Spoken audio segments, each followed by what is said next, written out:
इस नए एक्सप्लेनर में आप सभी का स्वागत है। 13 मई रात 8 बजे सिंगापुर। ये कोई आम तारीख या समय नहीं है। प्राइवेसी ब्लॉकचेन की दुनिया में इसे सिंगापुर जेनेसिस मोमेंट के नाम से जाना जाता है। इस एक ऐतिहासिक पल ने रातों रात पूरे इकोसिस्टम की दिशा तय कर दी और दुनिया को दिखा दिया कि प्राइवेसी के क्षेत्र में सचमुच एक नई क्रांति आ चुकी है। आज हम इसी प्रूफ ऑफ विजन की पूरी जर्नी को डिकोड करेंगे। हमारा एजेंडा काफी क्लियर है।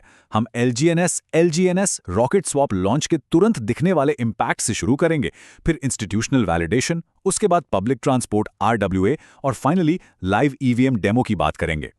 तो चलिए सीधा टॉपिक पर आते हैं और बात करते हैं सेक्शन 1 की एलजीएनएस रॉकेट स्वैप लॉन्च। ये ओरिजिन इकोसिस्टम के एग्जीक्यूशन फेज की एकदम ऑफिशियल शुरुआत है। $5 एलजीएनएस टोकन ने रॉकेट स्वैप डेक्स पर एग्जैक्टली $5 पर अपनी शुरुआत की। अब आपके दिमाग में आ रहा होगा कि 5 ही क्यों? सच कहूं तो ये कोई रैंडम या हवा में चुना गया नंबर नहीं है, बल्कि एक बहुत ही स्ट्रांग और सोचा समझा फाइनेंशियल स्टेटमेंट है। इसे कहते हैं प्राइसिंग सॉवरेनिटी, यानी मूल्य निर्धारण संप्रभुता। इसका सीधा सा मतलब यह है कि origin ecosystem global privacy finance sector में किसी और के रूल्स फॉलो नहीं करेगा। वो अपने खुद के नियम और शर्तें तय कर रहा है। ये एकदम स्मूथ ट्रेडिंग लॉन्च उस पूरी क्रिप्टो कम्युनिटी के लिए एक बहुत बड़ा ग्रीन सिग्नल था जो अब तक वेट कर रही थी। ये साबित करता है कि गेम अब पूरी तरह से उनकी अपनी शर्तों पर खेला जाएगा।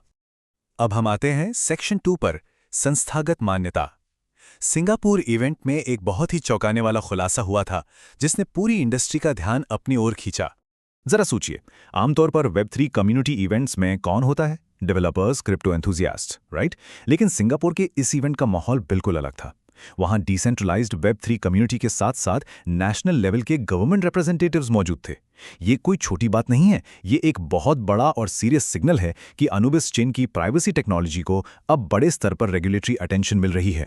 गवर्नमेंट की ये प्रेजेंस और साथ ही डी बॉक्स के साथ इनकी डी पार्टनरशिप, ये दोनों फैक्टर मिलकर गेम को पूरी तरह बदल देते हैं। इससे ओरिजिन सिर्फ एक साधारण डीफाई प्रोजेक्ट नहीं रह जाता, बल्कि एक ऐसा इकोसिस्टम बन जाता है जिससे बड़े बड़े इंस्टीट्यूशंस मान्यता दे रहे हैं। अब ये प्रोजेक्ट बड़े पैमाने पर ग्लोबल एक्सपेंशन के लिए बिल्कुल तैयार है। अब यहाँ जो बात सबसे दिलचस्प है वो है सेक्शन 3, सार्वजनिक परिवहन आरडब्ल्यूए रणनीति। इवेंट में इस अप्रत्याशित स्ट्रैटेजी का खुलासा हुआ और इसने सबको हैरान कर दिया। अनुबिस चेन की प्राइवेसी प्रोग्रामेबल टेक्नोलॉजी को रियल वर्ल्ड पब्लिक ट्रांसपोर्ट में अप्लाई किया जा रहा है। इसे स्टेप बाय स्टेप समझते हैं। सबसे पहले प्राइवेट ट्रांजैक्शंस, यानी आपकी यात्रा का डेटा एकदम गुप्त रहेगा। दूसरा, सिक्योर डेटा, इसे कोई आसानी से ब्रीच नहीं कर सकता। और तीसरा, डिसेंट्रलाइज्ड गवर्नेंस, मतलब ये तकनीक सिर्फ ब्लॉकचेन तक सीमित नहीं है, ये असल जिंदगी की प्रैक्टिकल समस्याओं को सुलझा रही है। इनका ये विजन मुझे बहुत पावरफुल लगा।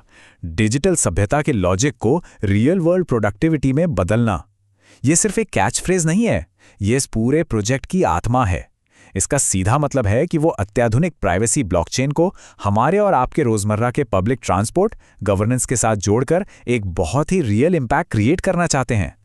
ओके, तो अब थोड़ा टेक्निकल होते हैं और बात करते हैं सेक्शन 4 की, लाइव ईवीएम प्रोटोकॉल डेमो। जो भी डेवलपर्स या तकनीकी विशेषज्ञ इस एक्सप्लेनर को देख रहे हैं, उन्हें इस पार्ट पर खास ध्यान देना चाहिए। अनुबिस लैब्स ने इवेंट में जो लाइव डेमोन्स्ट्रेशन दिया वो बहुत ही शानदार तरीके से दिखाता है कि सीमलेस मल्टीचेन एंकरिंग कैसे काम करती है। EVM cross chain migration protocol अलग अलग मल्टीचेन एनवायरनमेंट के बीच एसेट्स को ट्रांसफर करता है, और सबसे कमाल की बात, इस पूरी प्रोसेस में प्राइवेसी लूप्स एकदम परफेक्टली मेंटेन रहते हैं। ब्लॉकचेन में अक्सर प्राइवेसी खोने का डर रहता है, लेकिन ये तकनीक उस चुनौती को पूरी तरह पार कर लेती है।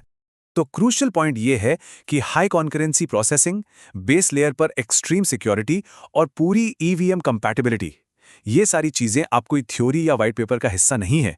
इस लाइव डेमो ने दुनिया के सामने साबित कर दिया है कि अनुबिस चेन एक वेरीफाइड और असल में काम करने वाली तकनीक है। अगर हम इस पूरे ओरिजिन इकोसिस्टम की टाइमलाइन को देखें तो इनकी रफ्तार बिल्कुल साफ हो जाती है। 13 मई के उस सिंगापुर जेनेसिस इवेंट से शुरुआत, फिर आज की ये मजबूत इंस्टीट्यूशनल वैलिडेशन और इसके बाद सीधे ग्लोबल एक्सपेंशन की तैयारी। एक छोटे से इवेंट ने डिसेंट्रलाइज्ड सॉवरेनिटी का एक ऐसा नया युग शुरू कर दिया है जो अब पूरी दुनिया में फैलने के लिए तैयार है। तो अंत में सब कुछ जानने के बाद हम सबके सामने एक ही बड़ा सवाल है। सिंगापुर जेनेसिस इवेंट के बाद अब एलजीएनएस के लिए हमारी क्या उम्मीदें होनी चाहिए? प्रोजेक्ट अब पूरी तरह से एक नए लेवल पर पहुंच चुका है। हमेशा की तरह अपनी खुद की रिसर्च जरूर कीजिए और इस तेजी से बढ़ते इकोसिस्टम पर बहुत करीब से नजर रखिए। आज के इस एक्सप्लेनर में हमारे साथ जुड़ने के लिए बहुत बहुत शुक्रिया।